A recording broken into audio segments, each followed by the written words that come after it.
I'll have Travis Kelce banging on my door. That's what I get. Hey, you'll be living my Warped Tour experience just in Yeah, a exactly. football arena. Yep. Welcome to Unshut, where nothing is off the table. Keeping quiet and holding back is no longer an option. I am your host, Mo. Thank you so much for tuning in.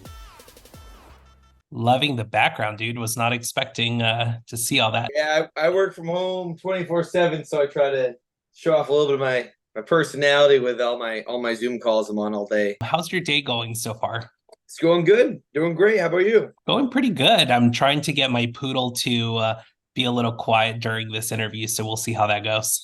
Yeah, I have cats running around, and they love whenever I'm on calls. They love to jump up on the desk and get to be involved. So we'll see how much they participate today. Before we get started, I want to introduce you to the listeners. So you're Drew, you're the guitarist of the band Felicity, over 2.3 million streams on Spotify and counting, over 80,000 monthly listeners. How does that feel? It's humbling for sure, shocking. I mean, as someone who's always wanted to be in a band, and when we started this band in our singer's garage, his parents' garage, we originally were thinking, it'd be cool to play a show someday. And I remember being in a band and having music on MySpace, and seeing 100 streams was a big deal. So having actual fans of our music, it's kind of feels like we're already playing with house money. So might as well keep pushing it as far as we can push it. So it's definitely humbling and blows our mind every day to see the growth. So, You're originally from Maine, correct? yep, correct. Yep.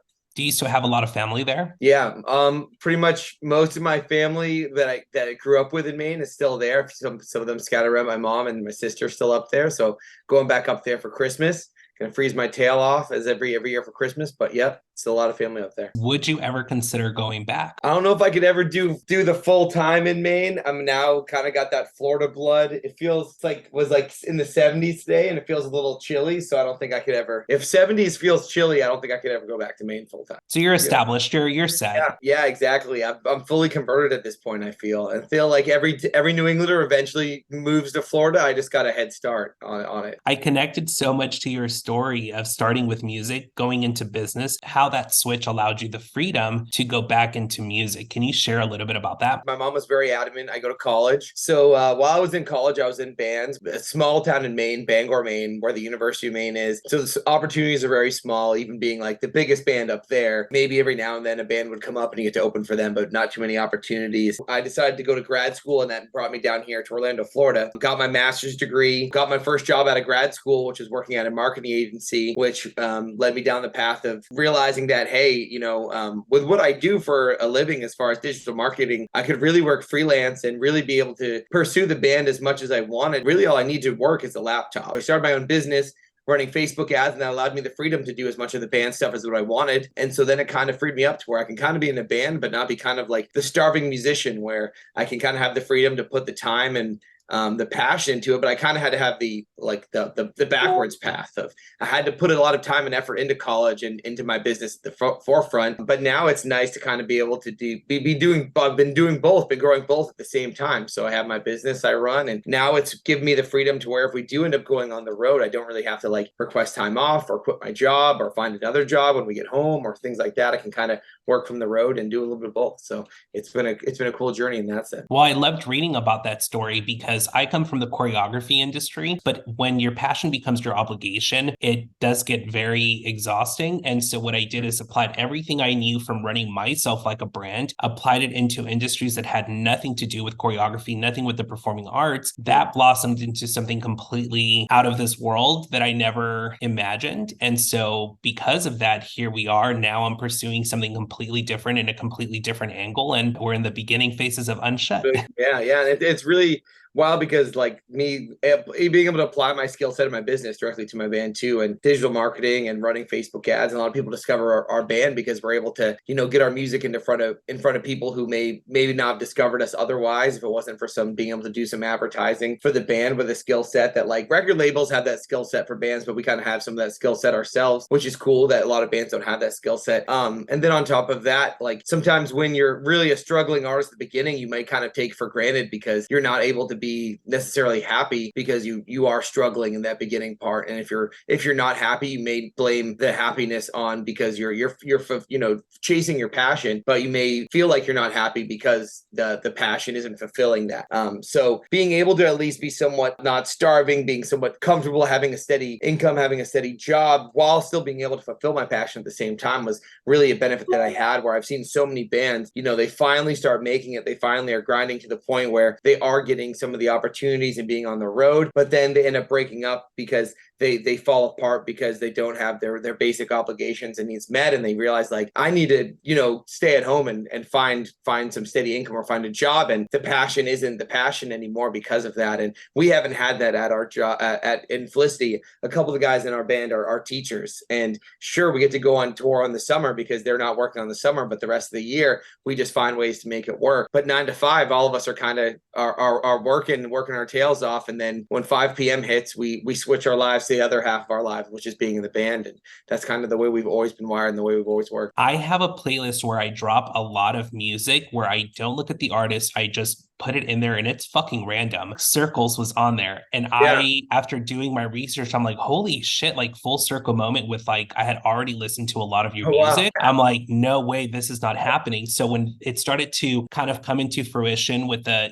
the response on Instagram, I'm like, no fucking way. I'm like, don't fangirl Mo, get your shit together. That's funny. Yeah, we've been a band a long time. It's funny because sometimes people will feel like they discovered us, but then they realize they already have discovered us. They're like rediscovering us. But we've been putting out music for probably like 8 years now. Got a lot of recognition in like 2017, 2018, and then a few years where we kind of fell quiet, and now we're coming back swinging, and people are kind of rediscovering us too, which is really cool. Before we talk a little bit more about the band, you mentioned Craigslist, which is something I had read. How was Felicity formed, and who came up with the name? It's oddly enough, like we really are Craigslist band, which back when the band first started, which I believe the original Craigslist post that started the band between my singer and I was in, I believe 2013. So that's probably going on 10 years was when Damien and I like originally met each other. Craigslist was a place where they had a musician section, and it was super common for musicians to meet. He was in a cover bands doing like 90s grunge music, and he was making, maybe a few $100 a night doing that. But I was really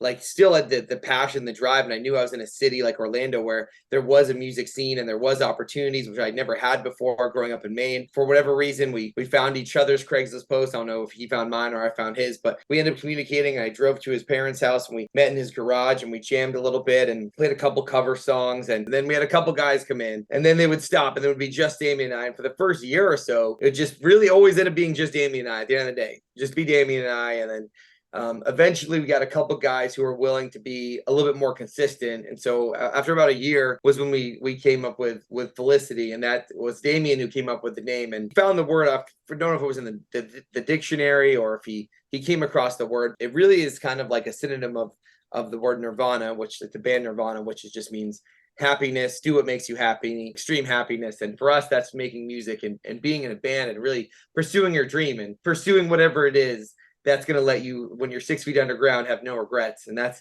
what really Felicity means to us. The core of this band's been together for a really long time. So we're really a brotherhood and been through a lot of shit together. We've just had this mentality of trying to outwork every band and just never giving up. And so that's really been paying off more than ever, I think, these last couple of years, especially with the growth we've had on Spotify and just, people like you rediscovering us and coming back to the forefront. Well, and I don't know if you're going to hang up after I say this, so please don't, but a completely different angle for the name Felicity. I found your music to be so fucking nostalgic, and I'll talk a little bit more about that later on, but the name Felicity reminded me of a show back in the 90s that I didn't really watch, but I remember it was a show my sister watched. So immediately the name Felicity and then the sound to me was just very nostalgic. I don't know if you've ever heard anyone say there's a connection with the name to that show or anything. So yeah, so the show, we get that a lot. A lot of people do remember the TV show. We never watched it. We knew it was a show. We weren't sure people would connect that, but is it like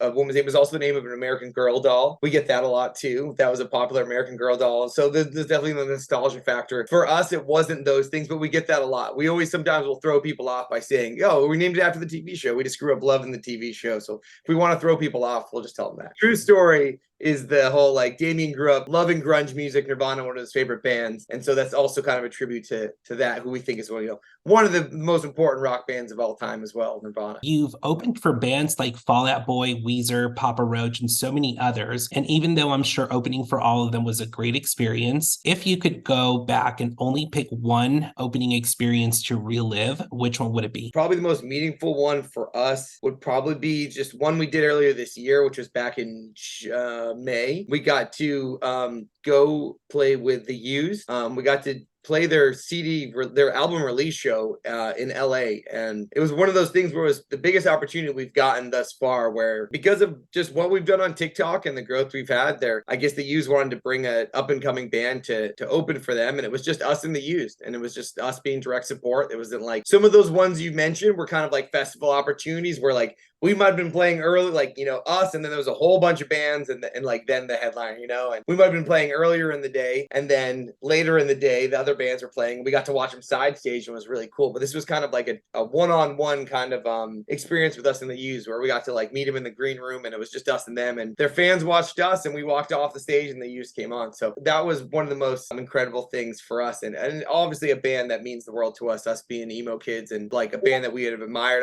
I've been seeing the Used at Warped Tour probably since 2011, and a band that, like, my sister showed me when I was a kid. Like she'd been listening to the Used since probably 2001. She's been listening to the Used 2002, and it being their CD release show or album release show, it was our first show ever in LA. So it was us having to learn how to fly from Orlando, Florida to LA to play one show. So putting our guitars on a plane and showing up the day of a show and having to borrow equipment and rent equipment and having to do that. So that was such a learning experience for us, and such a scary experience. And to pull it off and be like, okay, this is how pro bands do it, and this is how you take opportunities on a week's notice and just make it happen, was such a cool experience. And then just playing a sold out show at the Troubadour, which is one of the most iconic venues of all time. And then also just like it being such a big show for the Used and being in LA, the amount of industry people that were there, and we got to schmooze with and meet, and got to meet John Feldman, who's one of the most iconic rock producers, who's produced all the Used albums, and getting to meet a lot of cool people there, and then just partying and then hopping on a plane and flying back to Orlando and back to our normal lives the next day. So that was one I think if I could relive like Groundhog Day, that'd be like a Groundhog Day I would probably relive. It sounds like such like the perfect rush any band would die to have. So I love it. Yeah. In the early stages of Felicity, was there a band you wish you could have opened for? Man, so many. I mean, there's still ones we would love to. One band we've always dreamed of playing with and opening for would be a band like A Day to Remember. They're from Central Florida here, and one we've always looked up to. And like, especially around here, they just pull massive crowds, and the energy is, I think, like a similar energy to what we bring to a live show. So that's a dream for us. That's a band that we have always dreamed of playing with. If there was like any band we ever wish we could open for that probably is now a harder opportunity, would have been a band like Linkin Park. Would have been like an iconic band to open for that now probably won't get the opportunity of like what Linkin Park would have been. But any band in the world, our dream bands to someday play with is Metallica. I think that's like the A1 and Nickelback. Those are like the top rock bands, I think, where you're just playing in front of a sea of people. You can never top those two bands as far as like iconic rock bands we want to play with. And those are like, we have no shame in saying we want to play with Nickelback. That's like the coolest thing ever to us. So. I think it's so important to keep that inspiration, that goal completely alive, So I appreciate that a lot. Who would open for Felicity today? Whoever wants to. We're some of the most humble people in the world. So we have local bands and our friends, and man, we don't think anyone deserves to open for us. We're just more focused on who can we open for sure. Is there a venue or location that you're dying to play at? Locally, we're dying to play. There's a hard rock venue that's at Universal Studios in Orlando. We've gotten to play the House of Blues, which is at Disney World, which is really cool. But there's the hard rock venue at Universal Studios in Orlando, which is like one of the pinnacles of like our hometown. Would be able to play there. And then there's the Amway Center, which is obviously that's where the Orlando Magic play. So as far as like being an Orlando band, like that would be the pinnacle, would be to play the Amway Center. That's where like Taylor Swift would play, or like, the biggest bands, the arenas would play. But for us, like the pinnacle, I think, of any band to play would be play the Super Bowl halftime show, which I don't know if a rock band will ever play it ever again. I think the Chili Peppers were the last rock band that would ever play the halftime show. But if you have any bucket list, that would be our number one thing and ever to ever do would be to play the Super Bowl halftime show. But maybe that's impossible, but you never know. You shared a story in a previous interview where Felicity drove for hundreds of miles just to be paid $20 for the gig. Did this letdown bring you guys closer as a band? That's happened more often than not. That happens more often than we get paid more than $20. But I think it definitely brings us together. Every like up and down, I think brings us together. It never really lets us get down. We find it's like part of paying your dues. So I think if you talk to any band, if you talk to like 99% of bands, like that's the case. You have to go through it. You consider paying your dues. The bands that aren't going to last are the ones that discourages you and makes you want to give up, because then you just will give up. And the bands who go through that and keep pushing are the ones who actually make it through, or at least the ones that will make it through,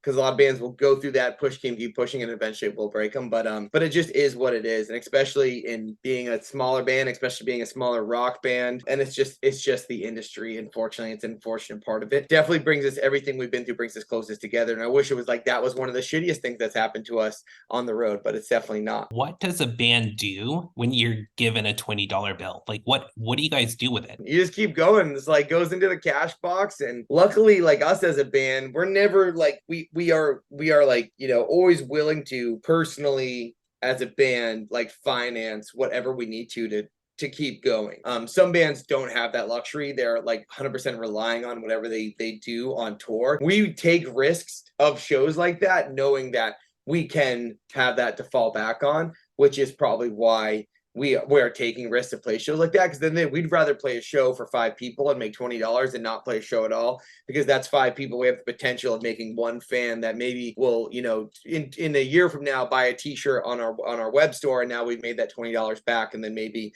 they'll tell 5 friends about it, that us or something like that.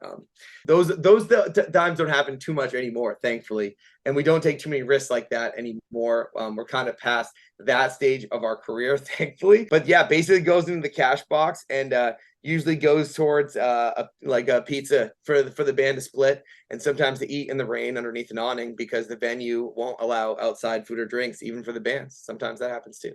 So you have a band like huddling underneath an awning eating a pizza before they're allowed to go inside and play, because you have to buy the food that the venue has. The band can't even bring their own food inside the venue sometimes. It's 2018, and it's announced that Felicity will be working with producer Andrew Wade, who's worked with one of my favorite bands, A Day to Remember. How did this come about? So he's here in Central Florida. He's actually based here in Orlando now. And we sent him our EP we had released with a different producer. And I think at the time he was in between working with Neck Deep and A Day to Remember record. And we just told him that we were massive fans, and we sent him our material, and told us he was willing to do it. And he sent us, he saw that like we were really passionate. He saw that we at least were really grinding really hard on social media, which is what he really cares about. He cares about working with bands that are like, they're not going to just break up, and bands that he saw potential in, really. And so we sent all that over to him, and he was willing to work with us. And we looked at his rates, and at the time it was a lot more expensive than the people we had been working with in the past, just because of who he was. But we knew that like, we believe in a band, the most important asset you have is the recorded material you have, because you can come see us at a show, but with our recorded music, we can reach, like we've seen with some of our songs, you can reach millions of people, and those people can come back and back and back and back. So we knew it was an investment and a risk we had to take. So we started working with him back then, and we've been working with him ever since. We're just in the studio with him the last 2 weeks. So working with Andrew Wade has been a dream. I mean, he's the type of producer that will straight up tell you if your ideas suck, but then we'll be like, well, what about this idea? And you're like, yep, that's objectively such a better idea, because he is a musical genius with platinum records. So that's why you go work with guys like that, because sometimes you get your own ideas stuck in your own head, and you're so attached to your own ideas. And it's so great to go to someone with just a completely different state of mind, and somebody who has worked with so many different artists and so many different music, and does this day in and day out for a decade. So yeah, it's awesome. Love working with him. Oh, for sure. There's a lot of humor that goes into your image. Do you think not taking things so seriously has been a key component to your success? Yeah, and that all came naturally to us, because it's genuinely who we are. We always kind of were in this spot where, and especially in the beginning of our career, where we were like not really sure what to lean into, and it was always hard with social media. Is like you try to just do what other bands are doing, and it was really when we started just kind of being ourselves and being a little bit more on the silly side that things started working. And when we signed our first ever record contract, which was for the album Dear Universe, we signed with a label called Adventure Cat. One of the greatest things out of that was they told us to just lean fully into that and to just be yourselves and not take yourself seriously, and that's who you generally are. And so since then we've kind of gone full head over heels into that, and we just really just feel like we really never want to take ourselves seriously unless we feel really serious about something. And that goes to be with everything. If we don't actually like, you know, feel seriously about any type of social issue or political issue, we try really not to really involve ourselves in it, because we feel like then we're just fronting to try to be part of something where we really aren't super passionate about it. And at the end of the day, we are just guys who are really passionate about the music we make. We really just want to bring happiness to people.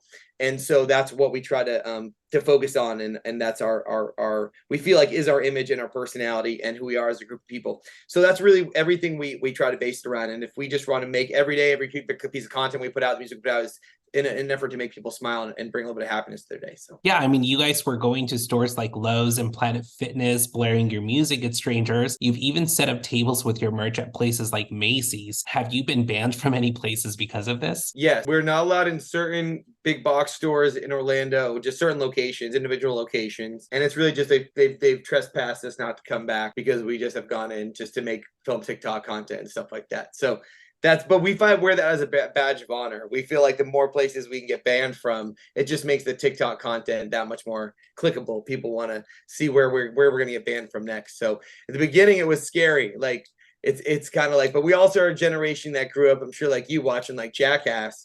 And so when we were like trying to find our shtick on TikTok, we saw all these bands on TikTok doing different stuff, and we're like, well, what do we want to do?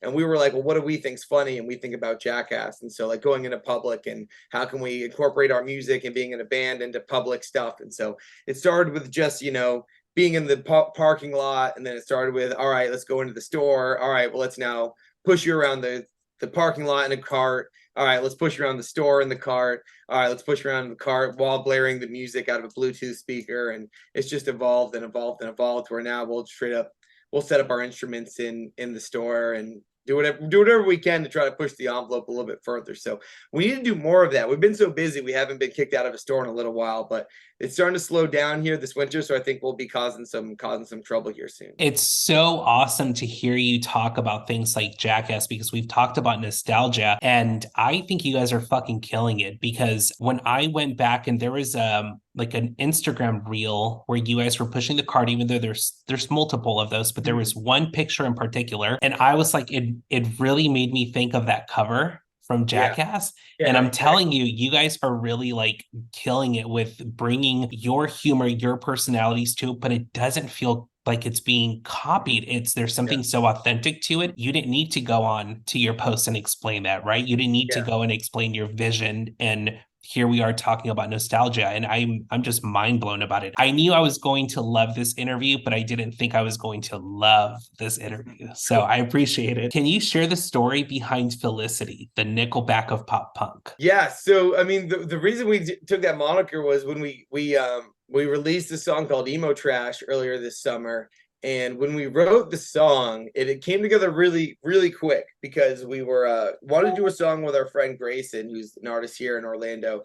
And it came together one night when we were out drinking, and we were like, let's do a song together this summer. It'll be really fun. And we're like, the idea was, let's make a song that sounds like a really classic emo pop punk song from the early 2000s, like Simple Plan, Yellow Card, My Chemical Romance, but we'll take all the lyrics and it will be like copied from other emo songs, lyrics and song titles, and we'll have it be super self-deprecating about being emo and pop punk.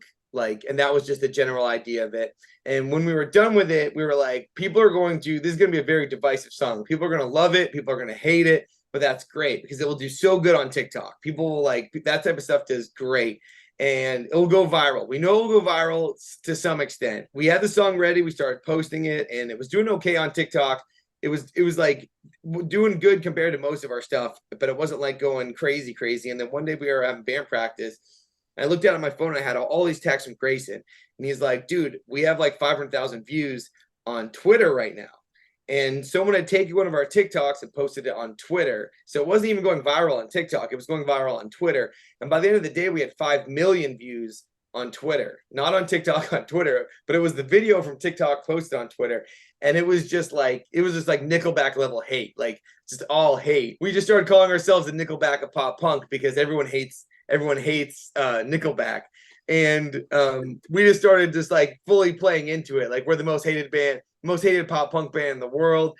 And when we were replying to everyone, we were just killing everyone with kindness and playing into it. And people were saying like, this isn't emo, you're not emo. And we're like, oh yeah, well, we opened for the Used. What have you done? And just like playing into it and going back and forth with people. And it was all super fun and silly. It went so viral that everyone heard the song and was one of our most successful songs we had. And we went on tour right after that and played like a string of 5 shows. And the shows were packed and everyone was singing emo trash. We personally love Nickelback and we don't get it, all the hate. We get it because it's like, it was cool. And that's all it was like people saw us getting clowned on and everyone jumped on it. But hey, we're like any band our size to get 5 million views on anything you do is a blessing this day and age. That is very, very hard to do. I think Blink-182 released their first music video with Tom DeLonge and it got like 3 million views in the first day. And people were like, name another band that can do that. And we were like, Felicity and Grayson Zane did. And so we were like, well, see, there goes that humor again. And I'm telling you, you are not having to try to put your message out there, but yet I didn't know this story. And yet we talked about humor before. So those full circles I'm having with you are fucking iconic. I'm just over the moon about it. That is awesome. My music taste has never made sense to a lot of people. Being a choreographer who grew up listening to Less Than Jake, MXPX, NoFX, Hawthorne Heights, My Chemical Romance, and honestly, I could go on for fucking hours about it, which is why I love your sound. What's an artist or song on your playlist people would be surprised to know you're listening to? Man, Morgan Wallen. Love me some Morgan Wallen. I really love Post Malone. Posty's great. I really, really vibe hard with like yacht rock. Like early 70s, late 60s, like easy listening rock, like Hall & Oates, or like the Guardians of the Galaxy style soundtracks, like early 60s, 70s, like easy listening rock. I listen to that all day when I work. And then pretty much the rest of it is what you'd expect, like new metal, emo music, and post-hardcore, metalcore, every Warped Tour band, every emo band, and everything like pop punk and modern like rock music. I didn't even have this on here to talk about. I have a memory with the lead singer of Less Than Jake. It was at Warped Tour way back in like early 2000s, and I had, those wind up old school cameras, and I went to go take a picture of him, but he was walking so fast, so then I like reached my arm around to get a picture of his face. He got so fucking pissed at me. He like swung my hand around, he started cussing me out, and I'm just like this fucking kid, like, oh my gosh, what did I just do? And so my sister's gonna get a laugh at that story. She was there with me, and totally random. Warped Tour has a special place in my heart as well. I almost got my ass kicked by the lead singer of Less Than Jake. So the thing about the bands that Warped Tour, none of them by the end of it, none of them were having a good time. So he was probably just having a rough. For sure. If you guys could get any female vocalist on a track, who would it be? Man, that's tough. I feel like getting like Hayley Williams of Paramore would be like iconic. Like as far as like the rock genre goes, she would be up there. As far as like rock genre goes, like her or Amy Lee from Evanescence would be iconic. But as far as like all of female vocalists, I think getting like Lady Gaga would be super cool, or Katy Perry would be like getting a Katy Perry feature, I think would be cool because she has street cred as someone who was like, she was on Warped Tour too, so she still has street cred with like the Warped Tour crowd while being like one of the most biggest pop stars of all time. So I'd say yes, like would probably be one of the ones. And then like, I mean, at this day and age, like Taylor Swift, you gotta shoot for the stars because then you're just set for life. You do exactly. A song with Taylor Swift, you're set for life. So that's it. That's the only song you ever need is one song with a Taylor Swift feature. So, well, I mean, all you got to do is slide into her DMs, break her heart, and then get a song right. Yeah, exactly. Yeah. I'll have Travis Kelce banging on my door. That's what I do. Hey, you'll be living my Warped Tour experience just Yeah, in a exactly. football arena. Yep. Yep. My first concert was Blink 182 in LA. What was yours? First concert that like I deliberately remember like me and my the one that is most important to me, the best story was like the one that me and my friends went out of our way, where we had like MapQuest directions. One of us had our license and we were able to go to, and we were all like intentionally going to, was the headliner was Coheed and Camera and Avenged Sevenfold. They had both just had I think City of Evil for, it was probably 2005. City of Evil had just come out for Avenged Sevenfold, and Good Apollo 4 had just come out for Coheed and Cambria, and the band 18 Visions was opening for them, and it was like their like first like arena tour, like co-headline arena tour. So it was at the Worcester Centrum Center in Worcester, Massachusetts, and before cell phones, we had MapQuest directions. And we drove there after school one day and pushed our way all the way up to the barricade and saw both those bands right when they both broke. They were all probably in their like mid 20s, and we were literally teenagers. Like it was an all ages show, but teenagers, and then had to like drive home, like reverse the MapQuest directions back home, and got crazy lost and couldn't call. Like it took like 4 hours to get home, and it only should have taken an hour.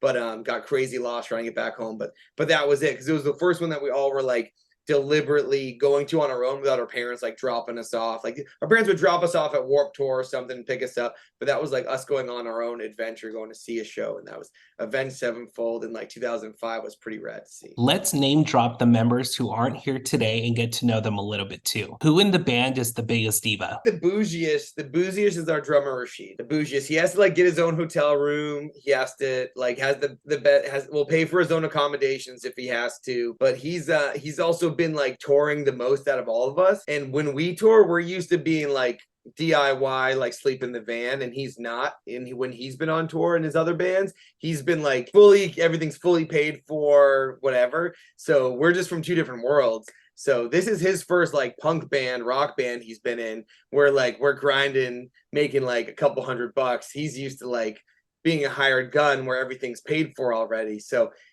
I'd say, I wouldn't say diva, but I'd say bougiest for sure is our drummer Rashid. Who is the pickiest eater? Our guitar player Corey, because he has dietary restriction. Our singer Damien will like have a salad, with the rest of us will eat like cheeseburgers and stuff. We'll eat like dumpsters every single meal. Who is the sloppiest?